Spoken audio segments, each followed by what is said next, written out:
بالله من الشيطان اللعين الرجيم بسم الله الرحمن الرحيم الحمد لله الذي جعل ليلة القدر خيرا من ألف شهر والشكر لله الذي جعلنا من أهل ليلة القدر والصلاة والسلام على معدن فیوزات لیلۃ القدر محمد المبعوث صلی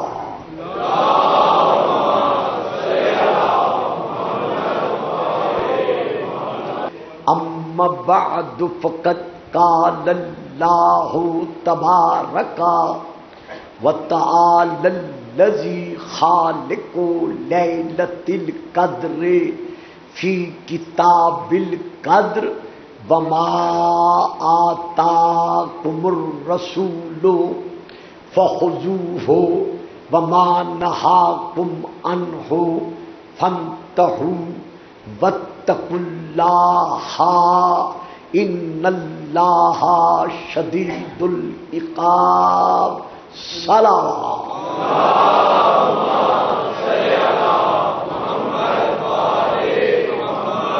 صاحبان علم و عرفان و ایمان و ایقان، گزشتہ تقریر میں ہم یہاں تک پہنچ چکے ہیں کہ شیعان محمد و آل محمد کا جو عقیدہ بالنبوہ ہے وہ روز روشن کی طرح واضح ہے کہ ہم سید الثقلین، نبی الکونین، جد الحسن والحسین کو تمام انبیاء سے قرآنی آیات کے فیصلے کے سائے میں، کل کوئی بات نہیں، بچہ ہے آرام سے بیٹھے، آپ گھبرائیں نہیں، کل بھی تمام انبیاء سے افضل الانبیاء مانتے تھے اور آج بھی الحمدللہ ہر شیعہ فرد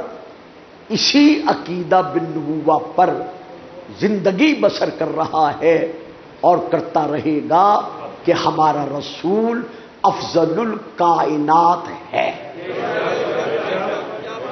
یہ کل میں تھوڑی سی تشریح کے ساتھ عرض کر چکا ہوں، اور اس کے آخر میں نے یہ عرض کیا تھا کہ اب رسول کے بعد ہم نے یہ دیکھنا ہے کہ بعدت پیغمبر، بعدت سید و سرور، وہ کون سی ذات مبارکہ ہے جو رسول کے بعد افضل العوالم ممکنات ہے۔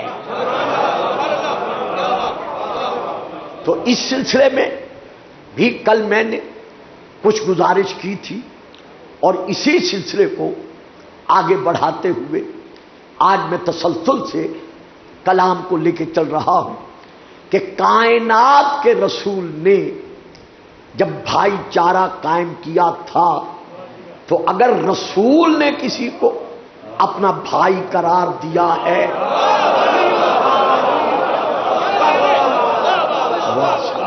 جیتے رہیں سلامت۔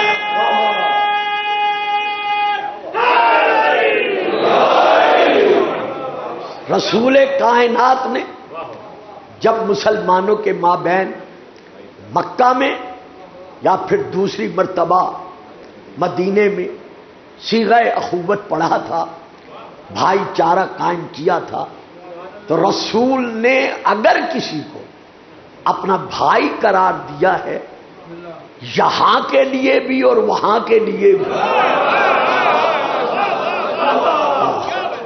تو وہ صرف اور صرف اللہ کا ولی، کائنات کا علی ہے، جس کے لیے اللہ قرآن میں ارشاد فرما رہا ہے، سورہ الحجر کی سورہ نمبر 15 کی یہ آیت ہے جو اب میں تلاوت کر رہا ہوں۔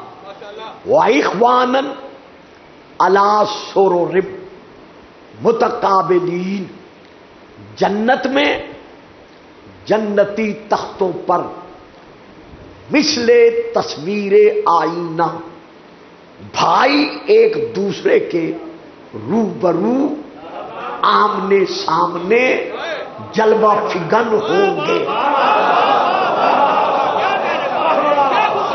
بڑی مہربانی صاحب، بڑی مہربانی حضور۔ اخوانن علی سرر متقابلین، قیامت میں جنت میں جنتی تختوں پر مثل تصویر آئینہ، بھائی ایک دوسرے کے آمنے سامنے، ایک دوسرے کے روبرو جلوہ فگن ہوں گے، اور ایک دوسرے کی زیارت سے ماحول جنت کو معراج الجنت بنا رہے ہوں گے۔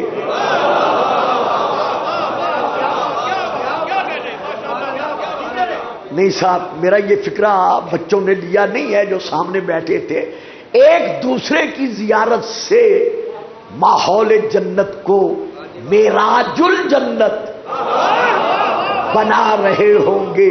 تو اب دیکھنا یہ ہے کہ یہ کون سے وہ بھائی ہیں کہ جن کی اخوت کا قصیدہ زبان قدرت بصورت آیت سنا رہی ہے۔ درود پڑھیے گا، صلوات۔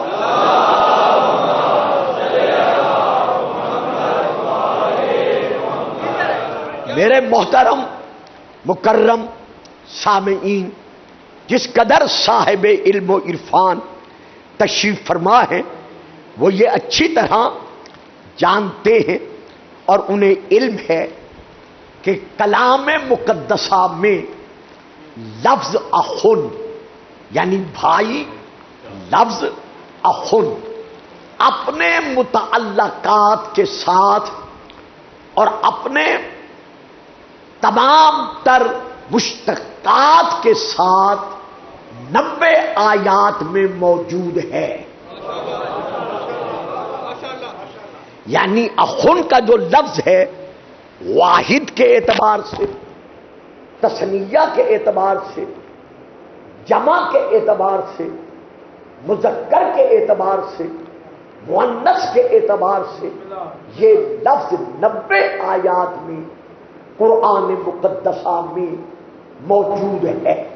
اور اخوت کی چند ایک قسمیں، نمبر 1 اخوت نسبی، نمبر 2 اخوت رضاعی، نمبر 3 اخوت قبائلی یا قومی، نمبر 4 اخوت تشبیہی، نمبر 5 اخوت ایمانی۔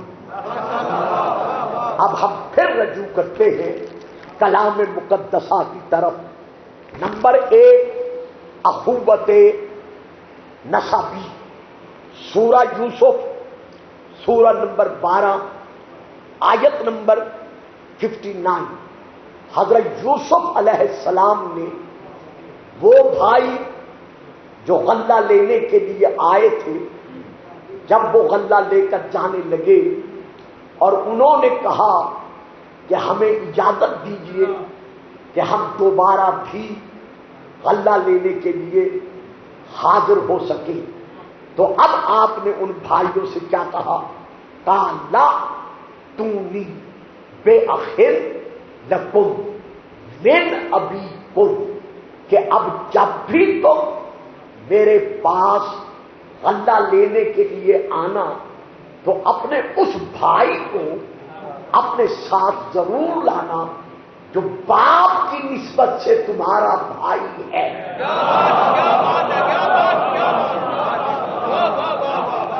تو اسے کہا جاتا ہے اخوت نسبی۔ اب نمبر 2 اخوت رضائی۔ اب جو میں آیت پڑھ رہا ہوں سورہ نمبر 4 آیت نمبر 23، وَأَخَوَاتُكُمْ مِنَ الرَّضَاعَةِ، تمہاری وہ بہنیں جو تمہارے ساتھ دودھ شریک ہیں، وہ دودھ شریک بھائیوں پر حرام ہے۔ یعنی جو تمہاری دودھ شریک بہن ہے وہ دودھ شریک بھائی پر حرام ہے۔ تو اب یہاں گلفام ایک فکرہ دینا چاہتا ہے نبوت کلام مقدسہ میں اللہ کا فیصلہ ہے کہ لن تجد لسنت اللہ تبدیلا، اللہ کے قوانین میں کبھی تغیر و تبدل واقع نہیں ہو سکتا۔ تو جب دودھ شریک بہن رضائی بہن اپنے دودھ شریک بھائی کے نکاح میں نہیں آ سکتی تو پھر حضرت آدم کی بیٹیوں اور بیٹوں میں سے حقیقی بہن کسی حقیقی بھائی کے نکاح میں کیسے جا سکتی ہے؟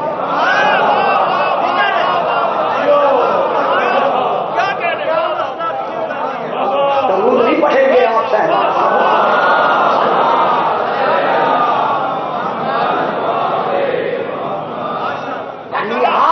مفسرین کا یہ لکھ دینا یا منبروں سے بیان کر دینا کہ جو بھائی پہلے ٹائم پیدا ہوتا تھا اور جو بہن دوسرے ٹائم پیدا ہوتی تھی ان کا نکاح کر دیا جاتا تھا، ہم کسی پر اعتراض نہیں کرتے، لیکن ہم یہ کہنے کا تو حق رکھتے ہیں کہ اپنا عقیدہ مت چھوڑو اور کسی کے عقیدے کو مت چھیڑو۔ تو جب رضائی بہن دودھ شریک بہن دودھ شریک بھائی کے نکاح میں نہیں جا سکتی تو پھر حقیقی بہن حقیقی بھائی کے نکاح میں کیسے جا سکتی ہے؟ نمبر 3 یہاں پر وہ بھائی جو قومی بھائی ہیں، سورہ نمبر 7 آیت نمبر 65، وَإِلَىٰ عَادٍ أَخَاهُمْ هُودًا، ہم نے قوم ہود کی طرف ان کے بھائی ہود کو، قوم عاد کی طرف ان کے بھائی ہود کو نبی بنا کر بھیجا۔ تو اب قوم کے افراد کو جناب ہود کے لیے بھائی قرار دیا جا رہا ہے۔ اسی طرح ایک اخوت جو میں نے عرض کی ہے وہ تشبیہی ہے، یعنی کسی کا کسی کے اعتبار سے ہم مزاج ہونا، ہم دماغ ہونا، ہم صفات ہونا، تو اس اعتبار سے ایک کو دوسرے کا بھائی یا بہن کہا جاتا ہے۔ تو اب یہودی علماء نے حضرت بی بی مریم صدیقہ جیسی معصومہ پر جب اپنی طرف سے الزام تراشی سے کام لیا تو انہوں نے بیوی کو تانا دیتے ہوئے کیا کہا؟ یا اختا ہارون، اے ہارون کی بہن، جبکہ یہ ہارون ان کا کوئی حقیقی بھائی نہیں تھا بلکہ یہ اس دور کا اور اس زمانے کا ایک چھٹا ہوا بدماش تھا جس کی طرف نسبت دیتے ہوئے تشبیہی طور پر انہوں نے بیوی سے حق میں، بیوی کے حق میں گستاخی کرتے ہوئے کہا اے ہارون کی بہن۔ اور اسی میں سے ایک اور میں نے اخوت کا ذکر کیا ہے، وہ اخوت کیا ہے؟ با اعتبار عقیدہ، انما المؤمنون اخوۃ، تمام مسلمان آپس میں بھائی بھائی ہیں۔ اسی لیے اکثر آپ علماء سے سنتے رہتے ہیں کہ ہمارے اسلامی بھائی یہ فرماتے ہیں، ہمارے اسلامی بھائی یہ کہہ رہے ہیں۔ تو یہاں اسلامی بھائی کہنا یہ کیا ہے؟ با اعتبار دین ہم سب مسلمان آپس میں بھائی بھائی ہیں، اور ہماری صفوں میں تو ایک لفظ بہت زیادہ بولا جاتا ہے۔ تو یہ اخوت کی چند ایک قسمیں ہیں، لیکن رسول پاک نے جو علی کو اپنا بھائی قرار دیا ہے، اس کے لیے رسول نے باقاعدہ دعا مانگی ہے۔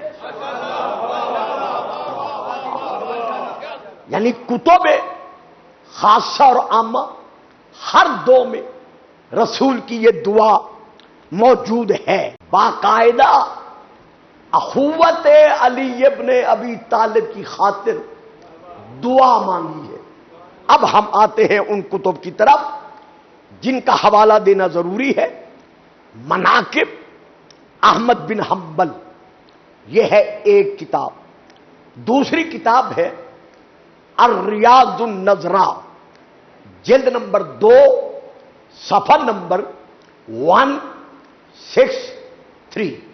رابعہ حضرت بی بی اسماء بنت امیس رضی اللہ تعالی عنہا ہے، وہ بیان کرتی ہے کہ سمعت رسول اللہ، میں نے خود رسول پاک سے یہ سنا ہے، یقولو، اکثر رسول پاک یہ دعا مانگتے رہے ہیں، اللہم انی اقولو کما قالا اخی موسیٰ، یا اللہ میں بھی تجھ سے اسی طرح دعا مانگ رہا ہوں جیسے میرے بھائی موسیٰ نے دعا مانگی تھی۔ انی اقولو کما قالا اخی موسیٰ، میں موسیٰ کی طرح دعا مانگ رہا ہوں، اللہم اجعل لی وزیرا من اہلی اخی علی اشدد بہ اذری واشرکہ فی امری کہ نسبحک کثیرا ونذکرک کثیرا۔ یا اللہ تو علی کو میرا بھائی بنا، اور امر تبلیغ اسلام میں علی کو میرے ساتھ ہمیشہ شریک رکھ۔ یہ رسول پاک نے دعا مانگی۔ اب آئیے اس دعا کی طرف۔ جناب موسیٰ نے حضرت ہارون کے لیے کیا کہا تھا؟ سورہ نمبر 7 آیت نمبر 42، وقال موسیٰ لأخیہ ہارون اخلفنی فی قومی، جناب موسیٰ نے ہارون سے کہا کہ ہارون تو میری قوم میں میرا خلیفہ ہے۔ تو جس طرح ہارون جناب موسیٰ کلیم اللہ کا خلیفہ ہے، تو اسی طرح اس دعا کے پیش نظر علی کیا بنے گا؟ رسول پاک کا خلیفہ۔ لیکن نہیں، فیصلہ میں خود نہیں سناتا اور نہ آپ سے لیتا ہوں۔ یہ کتاب کا نام ہے خصائص امیر المومنین، صفحہ نمبر 62 اور 63۔ دوسری کتاب کا نام ہے السنن الکبریٰ، علامہ نسائی کی، جلد نمبر 4-5، صفحہ نمبر 112 اور 113۔ جب رسول خدا غزوہ تبوک میں جانے لگے اور علی کو مدینے میں ٹھہرنے کا حکم بخشا، تو حضرت علی عرض کرتے ہیں یا رسول اللہ، کیا آپ مجھے فی الصبیان والنساء، عورتوں اور بچوں میں چھوڑ کر جا رہے ہیں؟ تو رسول جھک کر علی کے سر کا بوسہ لیا، بوسہ لے کر فرماتے ہیں اما ترضی ان تکون منی، بمنزلت ہارون من موسیٰ.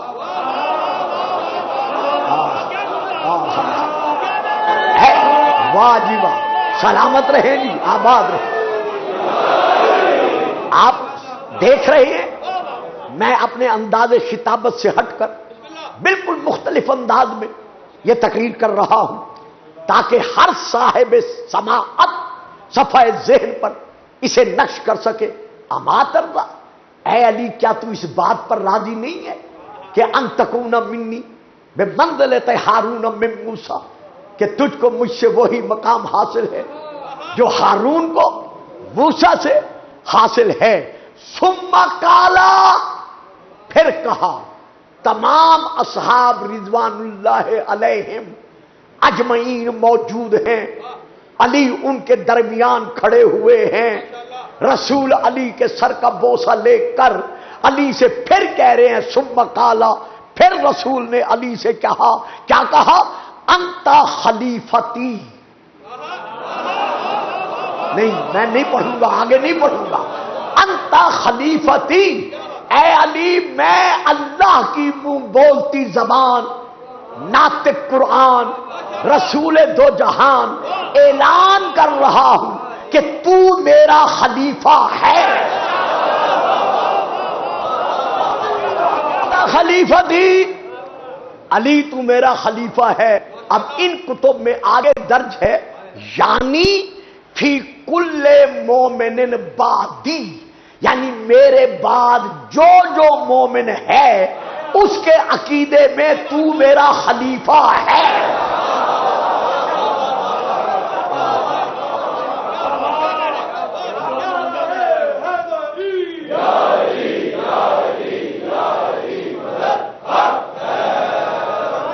اب آئیے حضرت موسیٰ علیہ السلام کی پھر دعا کی طرف. وَاجْعَلْ لِي وَزِيرًا مِّنْ أَهْلِي، یا اللہ تو ہارون کو میرا وزیر بنا. من اہلی، یہ ہارون وہ ہے جو میری اہل بیت میں سے ہے. اب آؤ علی کو دیکھیں. جب ہم ذات علی ابن ابی طالب کے لیے کتب کی طرف رجوع کرتے ہیں تو یہ کتاب کا نام ہے ینابع المودت، عربی میں صفحہ نمبر 297. میں وہاں سے لے کر پڑھ رہا ہوں.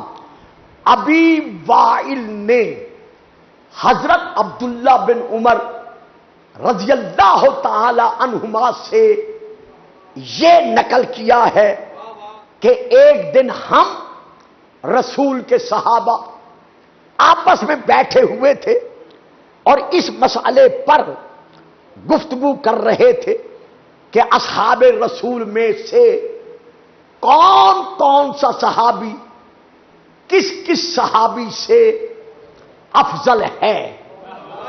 تو اس سلسلے میں گفتگو کرتے ہوئے ہم اس نتیجے پر جا کر پہنچ گئے کہ حضرت ابو بکر رضی اللہ تعالی عنہ، حضرت عمر رضی اللہ تعالی عنہ، حضرت عثمان رضی اللہ تعالی عنہ، یہ تینوں اصحاب کرام رسول کے تمام اصحاب سے افضل ہیں. جب ہم اس نتیجے پر پہنچ گئے تو پھر ہم خاموش ہو گئے کیونکہ بات ختم ہو گئی تھی. لیکن جیسے ہم خاموش ہوئے فقام الیہ رجل، جناب حضرت عبداللہ بن عمر کے لیے ایک صحابی کھڑے ہوئے اور انہوں نے کھڑے ہو کر ان سے کہا کہ آپ نے یہ جو بیان جاری کیا ہے کہ یہ سارے تمام صحابہ سے افضل ہیں، تو یا ابا عبد الرحمن، یہ کنیت تھی حضرت عبداللہ بن عمر کی کہ یا ابا عبد الرحمن فعلی ما ہوا، سب کا نام لیا ہے، علی کہاں گیا؟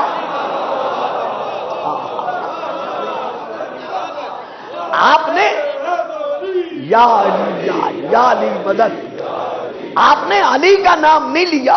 تو اب یہاں پر درج ہے قالا، حضرت عبداللہ بن عمر نے اس کی طرف دیکھ کر کہا کہ بھائی تو نے موضوع گفتگو سمجھا ہی نہیں، بات تو ہو رہی تھی صحابہ کی فضیلت پر۔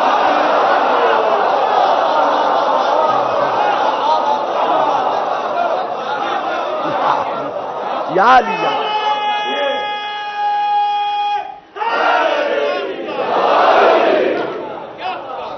گفتگو تو ہو رہی تھی اصحاب رسول کی فضیلت کے متعلق، جہاں تک تعلق ہے ذات علی ابن ابی طالب کا، علی من اہل بیت۔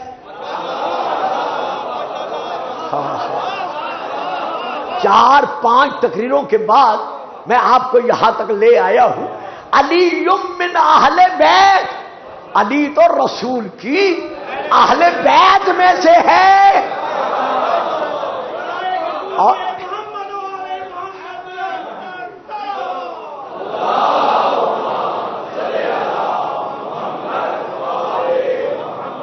لا یقاسو بہی احد، اس امت کے کسی فرد کو علی پر قیاس نہیں کیا جا سکتا۔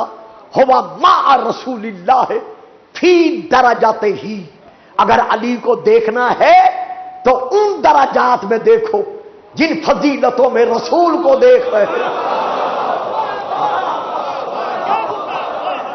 اب یہاں تک میں آپ کو لے آیا، یہاں پھر میں آپ کو لے چلتا ہوں نہج البلاغہ کی طرف، خطبہ نمبر 2، نہج البلاغہ۔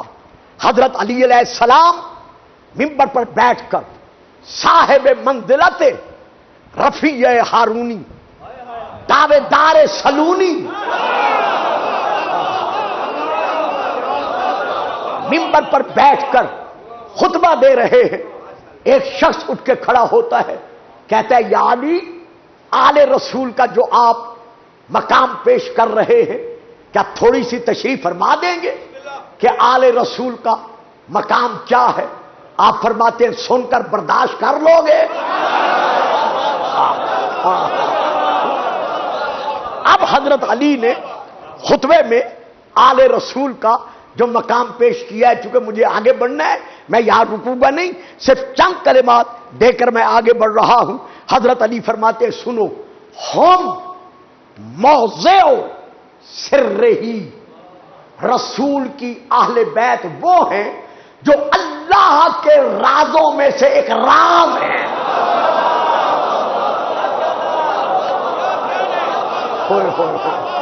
او ہو نہیں صاحبان، نہیں، یہ کسی شاعر کی شاعری نہیں، یہ کسی خطیب کی خطابت نہیں، یہ لسان اللہ کا فرمان ہے کہ اہل بیت رسول کا کیا مقام ہے۔ ہم موضع سر رہی، وہ اللہ کے رازوں میں سے ایک راز ہے۔ تو پھر پتا چل گیا نا کہ رسول نے کیوں کہا تھا کہ نہیں پہچانا علی کو کسی نے مگر میں نے اور میرے خدا نے۔ اس کے بعد فرماتے ہیں بلجاؤ امر ہی، اللہ کے جتنے امور ہیں ان سب کی پناہ گاہ آل محمد ہیں۔ موضع سر ہی بلجاؤ امر ہی وعیبت علم ہی، اللہ کے علم کا اگر کوئی خزانہ ہے،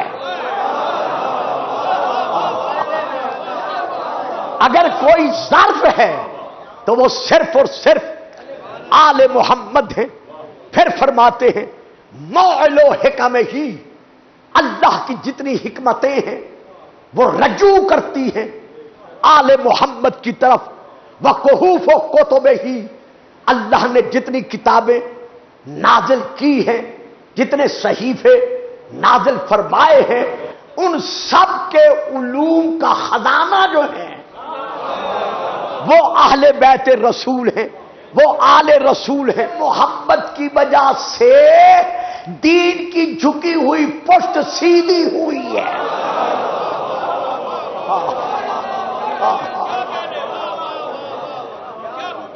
بہم مقامن ہنا ظاہر ہی و اذہب ارتعادا فرائے سے ہی، اور جو دین کی رگوں میں یا دین کے پہلوؤں میں کپ کپی تھی وہ کپ کپی آل محمد کی وجہ سے دور ہوئی ہے، یعنی انہوں نے اسلام کو استحکام بخشا ہے۔ لا یقاس بآل محمد صلی اللہ علیہ وآلہ وسلم من هذه الامت احد ولا يسب بهم من جرت نعمتهم علیہ ابدا، ہم اساس الدین و عماد الجکین الیہم یفع الغالی و بهم جلحق التالی۔ تم کیا سمجھو کہ آل محمد کیا ہے؟ دین کی بنیاد کا جڑ کا دوسرا نام آل محمد۔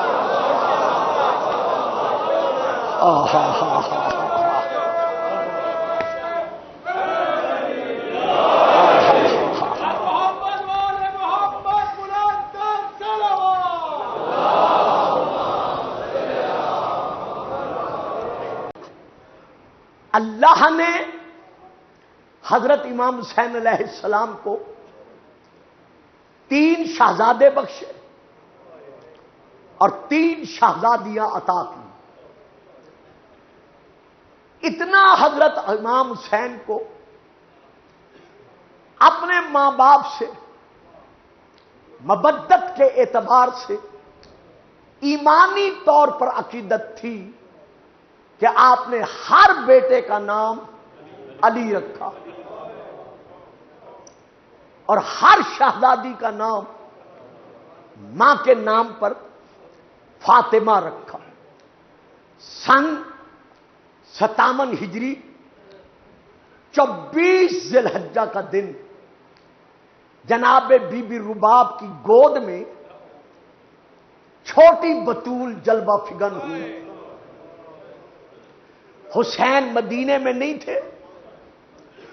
2 دن کے بعد اور کہیں ہے 3 دن کے بعد زہرا کا لال جب اپنے گھر پہنچا، بی بی رباب نے اس شہزادی کو بڑھاتے ہوئے عرض کیا، مولا جب سے آئی ہے اس کا رونا بند نہیں ہو رہا۔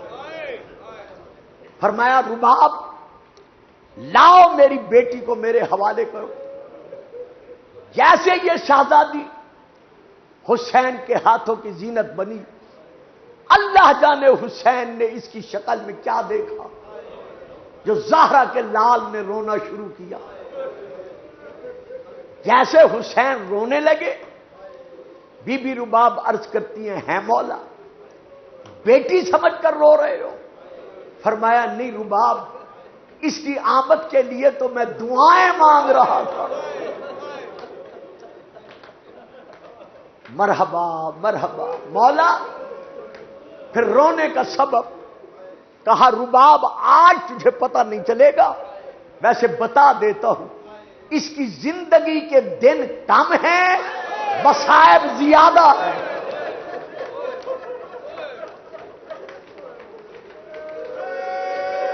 سبحان اللہ سبحان اللہ سبحان اللہ۔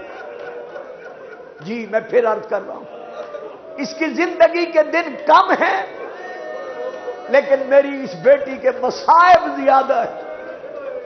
مولا اس کا نام رکھنا ہے فرمائیے۔ فرمایا رباب کیا تیرے ذہن میں کوئی نام ہے؟ عرض کیا ہاں مولا، میں اس کا نام رقیہ رکھتی ہوں۔ اب آپ فرمائیں۔ فرمایا میں اس کا نام ماں کے نام پر باقی بیٹیوں کی طرح فاطمہ رکھتا ہوں۔ تو اس بچی کا اصل نام ہے فاطمہ، چونکہ حسین ہر وقت اسے اپنے سینے پہ سلا کر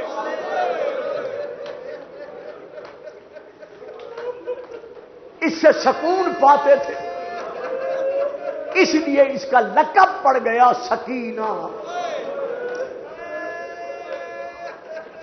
جب یہی شہزادی 2 سال کی ہوئی، چلتی پھرتی جب آگے بڑھنے لگی تو تاریخ میں نے یہی پڑھا ہے کہ جب امام حسین گھر میں بیٹھ کر نوافل ادا کرنا چاہتے تھے، یہی چھوٹی سی بچی پہلے پانی وضو کے لیے لے آتی، پھر بابے کے لیے نماز کا مصلی بچھاتی، چھوٹے چھوٹے ہاتھ باندھ کر کہتی بابا جب تک زندہ ہوں وضو میں کراؤں گی.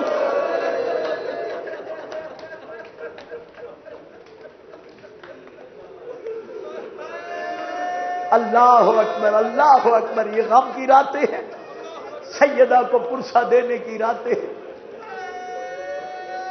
کربلا کے میدان تک یہ بچی بابا کے لیے وضو کا پانی بھی لاتی رہی، مصلی بچھا کر بھی رکھتی رہی. یوم عاشور جب حسین الوداعی سلام کر کے جانے لگے تو اس بچی نے بابے کا دامن پکڑا، پکڑ کر روتے ہوئے کہتی ہے بابا بابا میری مجبوری ہے، میں وضو کے لیے پانی تو نہیں لا سکتی، اگر اجازت دو تو مصلی بچھا دوں.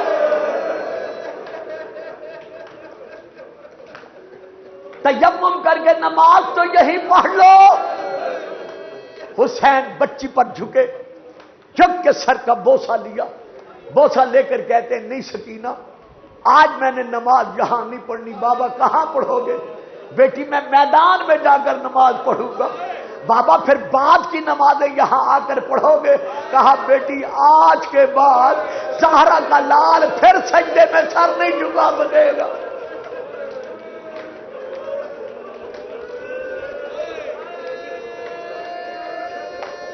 اللہ اکبر. سکینہ کے رونے کا کیا عالم ہوگا. حسین چلے گئے، شہادت ہو گئی. 11 محرم کا دن یا 12 محرم کا دن شیدانیوں کو زیور پہنا کر میں بڑے ادب سے گزر گیا. کونین کی شہزادیوں کو زیور پہنا کر جب مسلمان لے کے چلنے لگے مقتل سے گزر ہوا. قبلہ اب میں پھر حضرت آیت اللہ عباس عزیزی کا حوالہ دے رہا ہوں. جب مقتل سے یہ بیویاں گزرنے لگی ایک ایک بیوی نے اپنے آپ کو کھڑے ہوئے اونٹ سے نیچے گرا دیا. اکبر کی ماں اکبر کے لاشے پہ بیٹھی.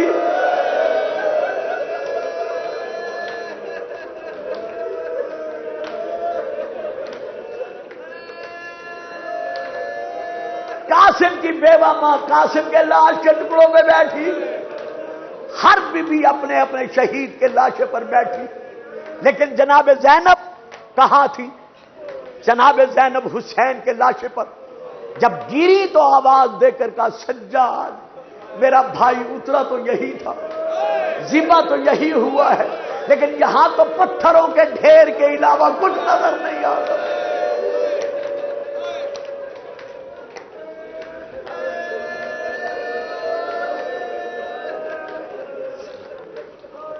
کہا پھوپھی اماں انہی پتھروں کے نیچے تیرے بھائی مظلوم بھائی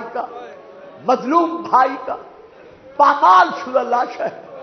بندے ہاتھوں کے ساتھ بی بی نے پتھر ہٹائے، سیدانی بھائی سیدہ بھائی کے لاشے پر جھکی تو یہی 4 سالہ سکینہ بابا کے لاشے کا طواف کرنے لگی. روتے ہوئے ایک چکر لگایا، دوسرا لگایا، تیسرا لگایا. بی بی زینب رو کر کہتی ہے سکینہ رو بھی رہی ہو، طواف بھی کر رہی ہو، کیا چاہتی ہو، کیا تلاش کر رہی ہو؟ کہا پھوپھی ابا دیکھ رہی ہوں کہ کہیں بابا کے لاشے کا کوئی خشک حصہ مل جائے.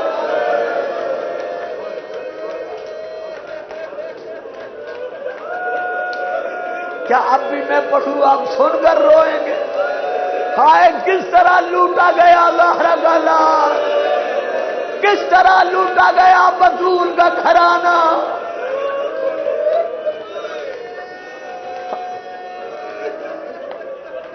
پھوپھی اماں تلاش کر رہی ہوں کسی طرح بابا کے جسد مبارکہ کا کوئی خشک حصہ مل جائے جس کا میں بوسہ لے سکوں.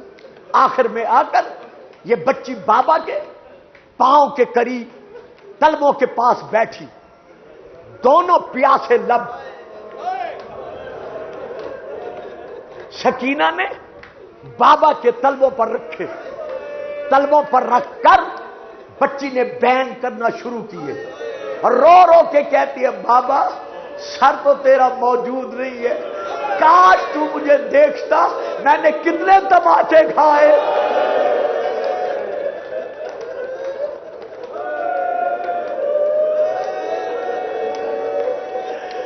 بابا تیری سکینہ کے کانوں سے اب بھی خون برس رہا ہے۔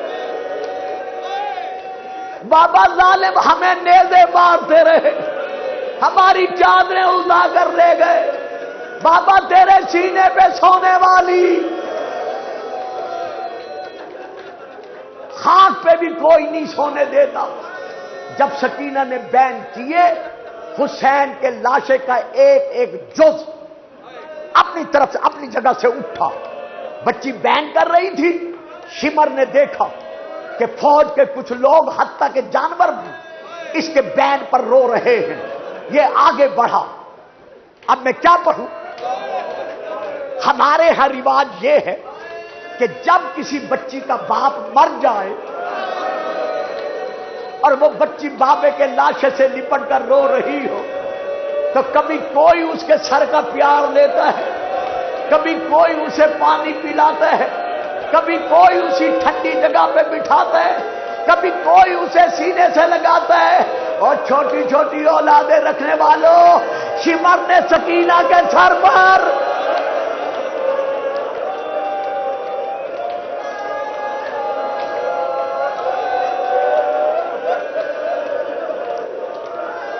رو لو رو لو، جو بطول کو پرسا دینے آئے ہو رو لو۔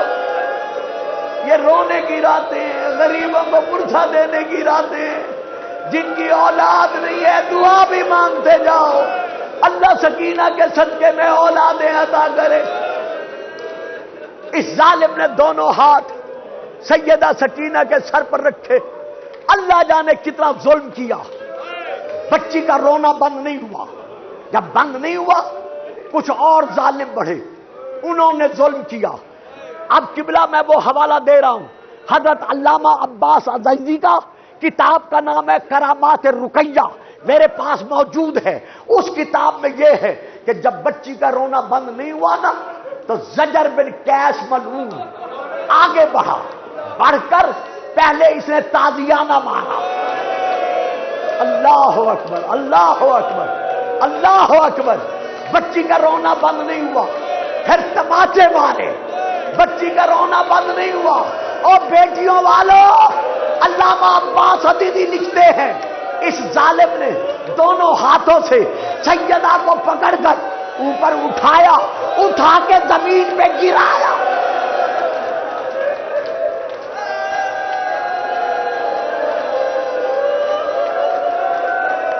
ہے حسین، ہے حسین، جو ماتم کر سکتے ہو، ہے حسین۔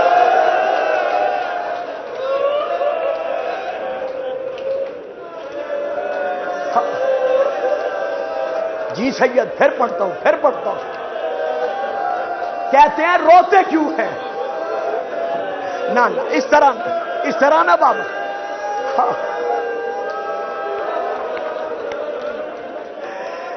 اس نے یتیمہ کو دونوں ہاتھوں سے اٹھایا، اٹھا کے اتنے زور سے زمین پر گرایا، اولاد والوں سکینہ کی دھاڑیں نکل گئی، رو کے کہا بابا بابا میری پہلو کی ہڈیاں۔ حوصلہ بیٹا، حوصلہ بیٹا، حوصلہ بیٹا۔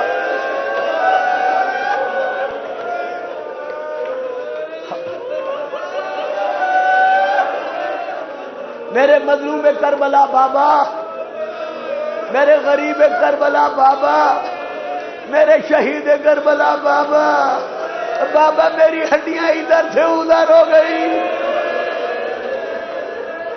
بس آخری ایک دو جملے سن لو، مولا مصائب قبول فرمائیں، سیدہ اجر عظیم عطا فرمائیں۔ جب ہر ایک نے کوشش کر لی، بچی باپ کے جسد سے الگ نہیں ہوئی، تو چاروں طرف سے بچی پر جب ظلم ہوا تو اب سجاد آگے بڑھے، بڑھ کر کہا سکینہ سکینہ بابے کا لاشا چھوڑ دے، الگ ہو جا۔ یہ مومن کہہ رہے مولانا ایک بار پھر پڑھ دو، چھوٹی بطول کی ہڈیاں پچھلیاں ادھر سے ادھر ہو گئی. جب سجاد نے کہا سکینہ چپ کر جا، یہ ظالم اور ظلم کریں گے، سن لو گے، برداشت کر لو گے. چھوٹے چھوٹے زخمی ہاتھ باندھ کر کہتی ہے قیدی بھیا، بیمار بھیا، سجاد بھیا، ایک وعدے پر بابے کے لاشے سے جدا ہوتی ہوں. سکینہ بتا کیا وعدہ؟ کہا مجھے بتاؤ میرے اصغر کا لاشا کہاں ہے؟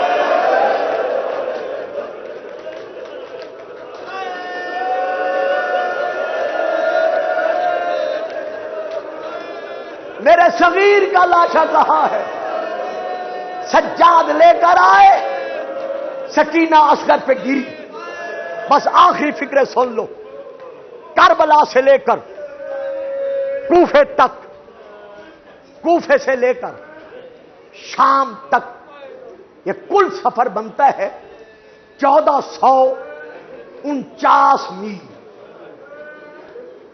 یہ بچی نے سفر کیا ہے بیویوں کے ساتھ. کہاں بیٹھ کر؟ تھک گئے ہو نا، تھک گئے ہو؟ محمل میں بیٹھ کر، آرام دہ مقام پر بیٹھ کر نہ. 1449 میل کا سفر ان اونٹوں پر کیا ہے جن پر کجاوے نہیں تھے، اماریاں نہیں تھی. ہر منزل پر کیا آرام ملا؟ نہ. کبھی اکیلے اونٹ پہ باندھی گئی، کبھی پتھروں پر دوڑائی گئی، کبھی تماچے مارے گئے. حتیٰ کہ میں نے تاریخ میں یہاں تک پڑھا ہے، اور مولانا گواہی دیں گے، ورنہ کتاب میرے ساتھ موجود ہے، میں یہاں لے آؤں گا، کہ جس مقام پر لوگوں کو حکم ملتا تھا کہ انہیں پتھر مارو، اگر کہیں اونٹوں تک پتھر نہیں جا سکتے تھے تو پھر کیا کیا جاتا تھا؟ انہیں اونٹوں سے اتار کر مجمع سے گزار کر کہا جاتا تھا اب پتھر مارنا آسان ہے.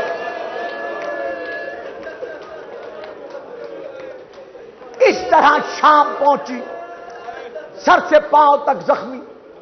شام کے قید خانے میں جب یہ مظلومہ باقی قیدیوں کے ساتھ رہی تو ایک شب بابا کو خواب میں دیکھا جو بلا کر کہہ رہے ہیں سکینہ تیرا رونا بند کرانے کے لیے میں تجھے لینے آ گیا. اتنا دیکھنا تھا. بچی دھاڑے مار کر روئی، اتنا روئی کہ تمام بیویاں سکینہ کے ساتھ ماتم کرنے لگی. سکینہ خیر تو ہے؟ کہا اینا ابھی مجھے بتاؤ میرا بابا کہاں گئے؟ ابھی مجھے میرا بابا لینے آیا تھا.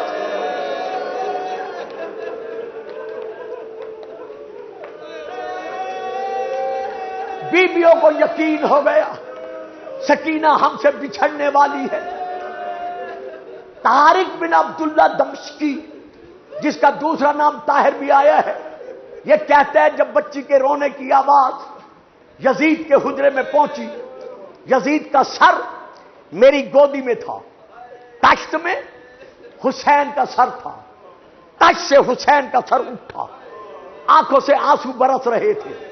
غریب کا رخ پھر گیا قید خانے کی طرف، آواز دے کر کہا بہن سکینہ کو چپ کرا، اس کا رونا مجھ سے برداشت نہیں ہو رہا. آخر بچی کے رونے پر یہ سر قید خانے میں بھیجا گیا، اوپر رومال ڈال کر. جب سجاد نے بہن کے سامنے سر رکھا، کہا بھائی یہ کیا ہے؟ کہا رومال ہٹا کے خود دیکھ لے. اولاد والو اب ذرا اندازہ لگاؤ، جیسے سکینہ نے رومال ہٹایا اور بابا کا پورا سر خاک اور خون میں ڈوبا ہوا نظر آیا.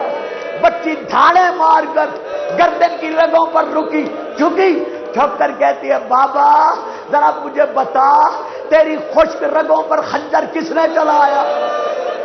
بابا تجھے خون میں کس نے نہلایا؟ بابا ذرا مجھے دیکھ، میری کمر جھک گئی، میرے بال سفید ہو گئے. بچی نے بین کیے، بین کرتے کرتے آواز رک گئی. جب آواز رکی بی بی رباب تڑپ پر بچی پہ گری. اب جو نبضوں پہ ہاتھ رکھا بی بی رو کر کہتی ہے بیبیوں میں اجڑ گئی, بیبیوں میں لٹ گئی, میری گود خالی ہو گئی, اصغر کربلا رہ گیا, میری سکینہ قید خانے میں رہ گئی. بس آخری جملے آ گئی غسالہ, دینے لگی غسل.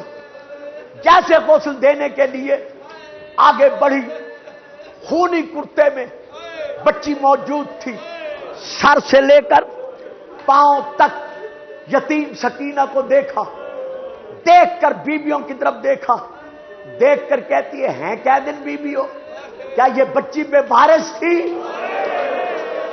اس کا کوئی وارث نہیں تھا. سیدہ زینب تڑپ کر کہتی ہیں تم نے کیسے اندازہ لگایا؟ کہتی ہے یہ جو بیمار تھی تم نے اس کا علاج نہیں کیا. کہا کیسی بیماری؟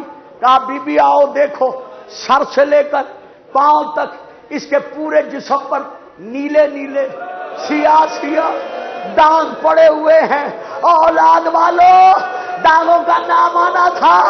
بیویوں نے منہ پیٹا, کہا بیماری نہیں ہے, کبھی شمر نے تابیاں نے مارے, کبھی چچر بن کیس نے